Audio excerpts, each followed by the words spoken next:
সবাই কেমন আছেন? আমি ভালো আছি। আজকে অনেক বৃষ্টি হচ্ছে। এর জন্য বাসায় আমরা না খেয়ে আমরা বাসার নিচে একটা ক্যান্টিন আছে, সেখানে আমরা এসেছি খাওয়ার জন্য। এখানে অনেক ভালো মানের উন্নত মানের খাবার পাওয়া যায়। আমরা এখান থেকে নিয়ে নিলাম। আর এখান থেকে আপনি যত পরিমাণ সস খেতে পারবেন ততটাই নিতে পারবেন, তত বাড়ি নিতে পারবেন, সমস্যা নেই।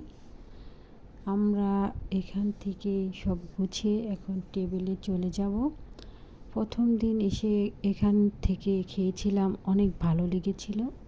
এরপরে আজকে অনেক বৃষ্টি হচ্ছে সিঙ্গাপুরে। ভাবলাম বাসায় রান্না করব না, আমরা একটু রাতের খাবারটা বাইরে খেয়ে নিব। এর জন্য আমরা বাইরে খেতে চলে আসলাম। আমার কাছে অনেক ভালো লাগে। সাথে নিয়েছে চিকেন, বার্গার, সাথে আছে আইস, পেপসি। আমার কাছে এটা ভালো লাগে। আবার এটা কোকা-কোলা নিয়েছি। কোকা-কোলাটা আমার বেশি ভালো লাগে খেতে। এখন আমরা খেয়ে নেব। ভিডিওটি কেমন হয়েছে সবাই কমেন্টে জানাবেন।